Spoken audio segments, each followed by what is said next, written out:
back in the late 90s, my mom was dating this guy who she would eventually marry, and he had 2 kids of his own. He had a son and a daughter, and on our side, it was my mom, my older sister, and I. I only had one real biological sister, and before they got together, my dad and my mom, my biological father, split up. So we were staying at their house. It would have been like a Friday or Saturday night. So at the boyfriend's house, sleeping over, and in one particular room, my sisters were sleeping on a mattress. For whatever reason, I don't know why there wasn't a full bed, but they each had a mattress. One sister on one mattress, another sister on another. The room that I was staying in was right across the hall. So if I kind of were sitting on the bed and I kind of peered out and I looked to my left, I could clearly see into that bedroom. Most of us are getting ready to go to bed. Some of us are already sleeping. And I remember going to the room that I was staying in, and I crawl into bed. And I remember laying on my back and looking up at the ceiling and just thinking to myself, I hope I fall asleep soon. And so as I'm laying there looking up at the ceiling, I start feeling my eyes get heavy, and sure enough, within a few minutes or so, or what it felt like, I doze off. Not long after, I hear this blood-curdling scream. And immediately upon hearing that, I shoot up out of bed and I run across the hall into my sister's bedroom where they're staying. And immediately I'm like, what happened? What's going on? And they're freaking out. My sister's, oh my God, it was on me. I don't know where it went. And I'm just like, where is it? Where is it? And I'm like, where's what? What are you talking about? Calm down. Where's what? My other sister's freaking out. She's looking all over the room. She looks frazzled. They both look a mess, just scared, and they don't know what to think. And I'm trying to talk to them. I'm like, what's going on? Like, what did you see? Like, what happened? And they're just sort of talking over me, like, it was here, I felt it, now it's gone. And I'm like, what on earth happened? And then she starts telling me, she's like, I'm laying in bed and I'm sleeping and I keep feeling like something is scratching me. I sort of brush my arm as I'm sleeping on my side, and I keep feeling this something poking around, like just poking at me, and I feel it in different places. And so I wake up and I look over at our sister and I'm like, what are you doing? The other sister's like, what do you mean, what am I doing? Like, I'm all the way over here. I'm not doing anything. I don't know what you're talking about. Doing what? And she's like, you're absolutely not messing with me? She's like, no, I'm not doing anything. I'm all the way over here. It seems to subside, she says. So she goes back to sleep. And as she's laying there, she's starting to feel the tickleness again. And she's noticing the covers kind of shifting around, because it causes her to sort of wake up and look down and see the covers kind of jumbling. And so now she's kind of like reaching around, but she's not feeling anything. And she's like, maybe I'm just so tired. I don't know. My mind's playing tricks on me. I'm gonna go to bed. I'm just gonna act like whatever's going on didn't happen. Maybe it's just me. So she starts dozing off again, but this time within like one kind of motion, she just feels something just running all over her. It's going in her shirt, it's going around her pants, and it's just a mile a minute. As soon as she feels that, her eyes light up. She grabs the covers, gets a good grip, and rips them off, just ready to see whatever it is that's underneath. And when she does, there's a 2-ply cover, so she rips the first one off, and then as she grabs the second one, there's a squirrel on it. Before she can really get a take of what's happening here, she sees it, it registers, but it doesn't fully register what she's doing. So she just kind of flings this squirrel and screams, and when she does that, it launches the squirrel into the air, and the squirrel hits the ground and takes off running. And so the lights come on. They're both, looking around. She's taking her pillow. She's pushing it off the bed. She's all the covers have now just been ripped off the bed. Even for my other sister, she completely stripped her covers. They're up on the mattresses, freaked out, white as a ghost, kind of pointing around like, where is it? I saw it. I know I saw it. It was a squirrel. It's around here somewhere.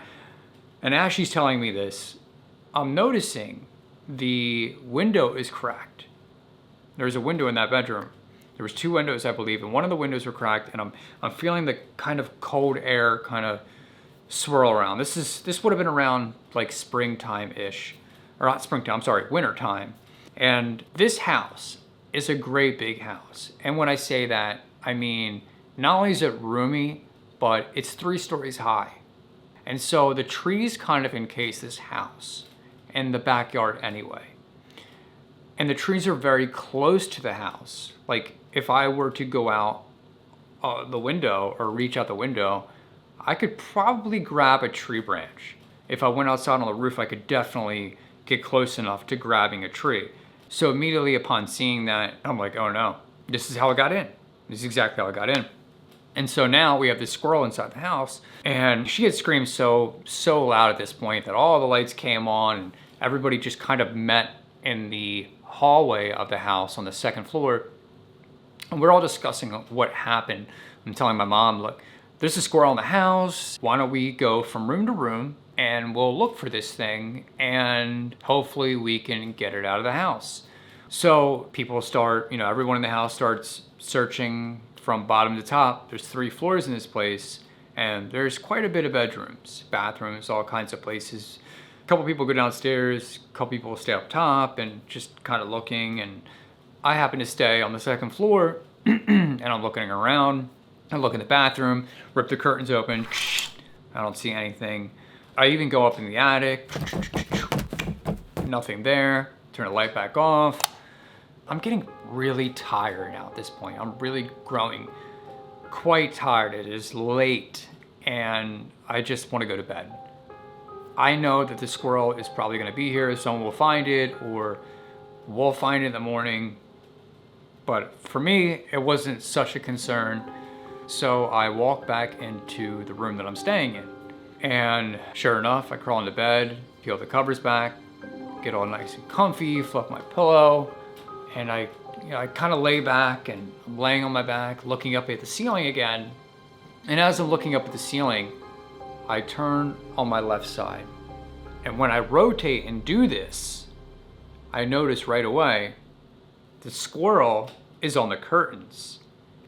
The squirrel was up top at the curtain, just hanging on, just hanging on. And I just think, oh no, of course it has to be in my room. Of course. So what do? I roll back over. I see the squirrel is now alert and he sees that I see him. And he's kind of moving his head, kind of mechanic-like how they do. And he's still hanging on. And I can tell that he's looking for some type of way to escape. So I just grab a broom, put the broom on my shoulder.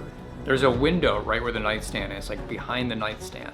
So I pop the window open as high as I can be, lift the screen. The wind is kind of rushing in, that cold swirling air. The squirrel again, he's just clung onto the curtains. So I have the broom and ever so slightly, I'm like getting closer to him and I'm about to poke him. And then finally I just kind of poke him. And as I do that, he immediately takes off running and he just like runs, jumps off of it, goes underneath the bed, and I don't see him go anywhere. So I'm thinking the squirrel's on the bed, like he's underneath the bed. Okay, all right. So I get down below, I lift the covers, and I'm feeling around the broom, but my eyes start to adjust a little bit. The lights were on, but it was pretty dark. The covers kind of went down. So I'm looking underneath, like I said, and my eyes adjust, and I notice the squirrel isn't there anymore. So I'm like, okay, I definitely saw the squirrel run underneath the bed. So I kind of pause, and I'm looking around a little more, looking around on the side, I peek my head back out of the covers that I have now lifted that would be like a skirt, if you can imagine on the bed how they come down. I had that part lifted because I was underneath looking under the bed. So I'm kind of looking back now And I start to get up and lift my head. So my back is like arched. I'm getting back to my knees and I'm looking up to stand back up to get into bed. And as I do that, I come this close to the squirrel. We both lock eyes, and the squirrel is on the bed, and he's a foot away from me. And we're both just, well, he's like on the bed, and I'm like, that's my face. So I'm just looking at the squirrel, and he's looking back at me. I can see him breathing, and my breathing probably was like my adrenaline, because I'm like, I gotta get this thing out of here. It's so close to me. What do? I don't want to grab it with my bare hands, but what do? They have sharp claws, they could bite. So that's immediately what's going through my mind. And we're having this standoff, and I can just feel my heart again. Like, my adrenaline's just going. And the squirrel again, I can see his breathing, and he's just staring at me. Those black, beady eyes just staring at me. And I take the broom. I have the broom down by my side, and I kind of slowly pick it up, and it's kind of long and awkward at this point. So like, what do? So I kind of grab towards the handle, and I'm gonna use the brush to get him off the bed. And so as I go to do that, I hit the bed before the broom makes contact with the squirrel or the bed itself. Like, my arms hit it, and it sends the squirrel running, and he decides to jump onto my shoulder, and then jumps from my shoulder. I hear him squeaking, jumps from my shoulder onto the ledge where the window is, and then he goes outside.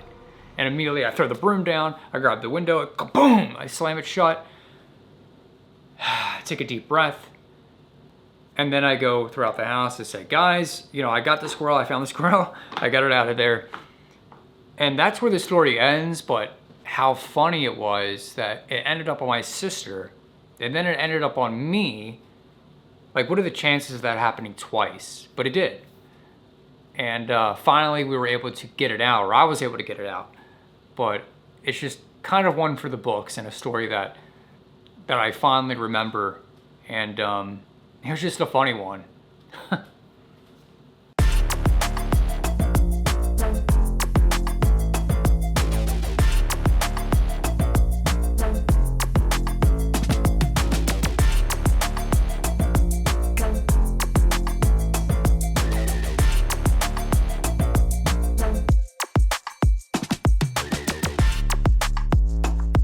Bye.